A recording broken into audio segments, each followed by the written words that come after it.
Have you ever felt a sudden chill in a room that was perfectly warm just a moment before? Or heard a whisper when you know you're completely alone? These are the moments that make the hairs on your arms stand up. The moments that make you question what's real and what's not. Tonight, we're not just questioning, we're diving headfirst into the shadows. We've gathered 5 of the most bone-chilling, true stories of haunted houses from people just like you and me.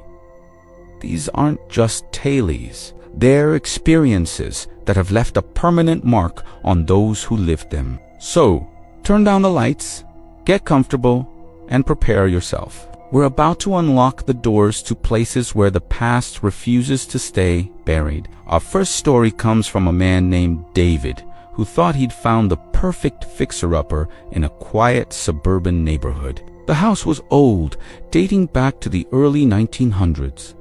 But it had character. The first few weeks were normal, just the usual sounds of an old house settling. Then, things started to change. It began with small things. Doors creaking open on their own.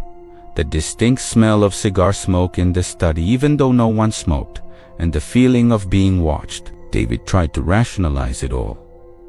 Old house, drafts, overactive imagination. But then came the footsteps. Heavy, deliberate footsteps pacing the upstairs hallway. Night after night. He would bolt out of bed, heart pounding, only to find the hallway empty and silent. The real turning point was when his dog, a fearless German shepherd, began whining and cowering at the top of the stairs, refusing to go down. One evening, as David was working in his garage, he heard a child's laughter coming from inside the house. He ran inside, his blood running cold. The house was empty. He later learned from an old neighbor that a family had lived there in the 1930s. Their young son had tragically fallen down the stairs. David sold the house a month later, unable to shake the feeling that he was an unwelcome guest in someone else's home. Next, we journeyed to a rural farmhouse in the Midwest, a story shared by a woman named Clara. She and her husband bought the property for its peaceful, wide-open spaces. But the peace they sought was nowhere to be found inside the house. From day one, the house felt heavy, oppressive. Objects would move on their own. Kitchen knives would be found arranged in a perfect circle on the floor. Framed photos would be turned to face the wall. Clara often heard what sounded like a woman humming a lullaby, a faint and sorrowful tune that seemed to drift from the walls themselves. Her husband was a skeptic, blaming the wind or faulty wiring. That changed one night when they were jolted awake by a violent shaking of their bed. It felt as if someone was grabbing the footboard and rattling it with incredible force. When they turned on the light, the room was still, but the air was freezing cold. They began researching the history of the property and discovered a dark secret. A woman who lived in the house a century earlier had lost her infant child to a sudden illness. Overcome with grief, she had refused to leave her room for months, humming the same lullaby over and over, until she eventually took her own life. Clara and her husband realized they weren't just living in a house. They were sharing it with a grieving spirit, trapped in an endless loop of sorrow. They sought help from a local paranormal team who confirmed the presence of an intelligent and deeply unhappy entity. Our third story is particularly unsettling. It comes from a group of college students who rented an old Victorian house near their campus. They were thrilled with the cheap rent and Gothic architecture. The landlord had made a strange comment when handing them the keys, something like, "She doesn't like a lot of noise." They laughed it off, assuming he was talking about a picky neighbor. They soon learned he wasn't. The paranormal activity started subtly. They would hear their names being whispered from empty rooms. Shadows would dart across their peripheral vision. One of the students, named Mike, had a room in the attic.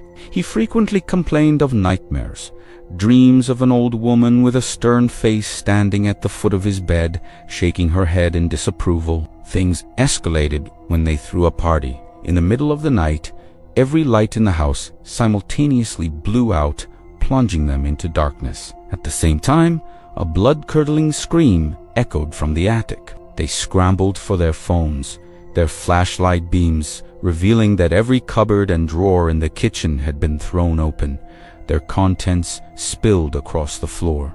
Terrified, they all slept in the living room that night. The next day, they found a single antique locket on the attic floor, a place they had thoroughly searched before. Inside was a faded portrait of an old woman, the same woman from Mike's nightmares. They broke the lease the following week, leaving the house to its silent, stern guardian. This next account takes us to an apartment building in a bustling city, proving that hauntings aren't confined to old, isolated houses. A young woman named Sarah moved into a modern-looking apartment on the 4th floor. For the first month, everything was perfect. Then, she started hearing scratching sounds coming from inside her closet wall. She called building maintenance, who checked for pests and found nothing. The scratching continued, always around 3 in the morning. Then, it was joined by a new sound, a faint, desperate tapping. It sounded like someone was trapped inside the wall, tapping out a slow, weak rhythm. Sarah became increasingly terrified, sleeping with the lights on and music playing to drown out the noise. One night, the tapping was louder than ever. Frustrated and scared, she yelled, "What do you want?" The tapping stopped instantly. Silence. Then, a slow, raspy voice whispered right behind her ear, "Out." She didn't even pack. Sarah ran out of the apartment, down the 4 flights of stairs, and onto the street. She stayed with a friend and never went back, abandoning all her belongings. A few months later, her friend saw an article online about Sarah's old building. During a renovation on the 4th floor, workers had discovered human remains sealed within a wall, right where Sarah's closet had been. The police identified them as a man who had gone missing from that very apartment 20 years earlier. For our final story, we have a haunting that seems ripped from a horror movie, but for the family involved, it was all too real. The Perron family moved into a colonial farmhouse in Rhode Island in the 1970s. This is the house that would later become famous as the basis for the movie The Conjuring. But before the famous paranormal investigators Ed and Lorraine Warren were called, the family endured years of torment. The activity started almost immediately. The mother, Carolyn, would wake up with mysterious bruises. The 5 daughters were terrorized by spirits, both playful and malevolent. They reported seeing a little boy who would play with their toys, but also a crook-necked old woman who would appear in their rooms at night, whispering threats. Doors would slam, beds would levitate, and a chilling voice would often be heard crying out for its mother in the dead of night.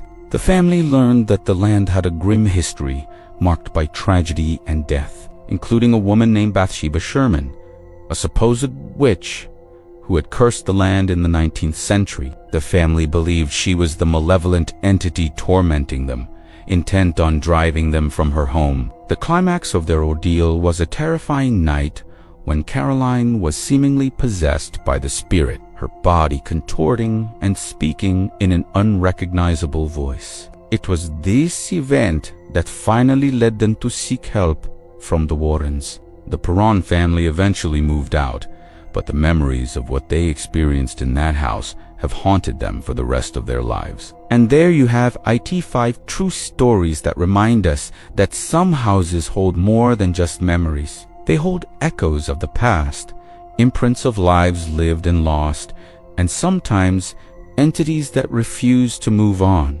Whether it's a grieving mother, a stern guardian, or a trapped soul, these accounts challenge our understanding of the world around us. What do you think? Have you ever had a similar experience? Share your own stories in the comments below. We'd love to hear them. Remember to be respectful of each other's experiences. The world is a mysterious place, And sometimes the most terrifying things are the ones we can't explain. Thanks for joining us in the shadows tonight. If you enjoyed these stories and want more chilling content, make sure to hit that like button and subscribe. Stay safe and sleep well. If you can.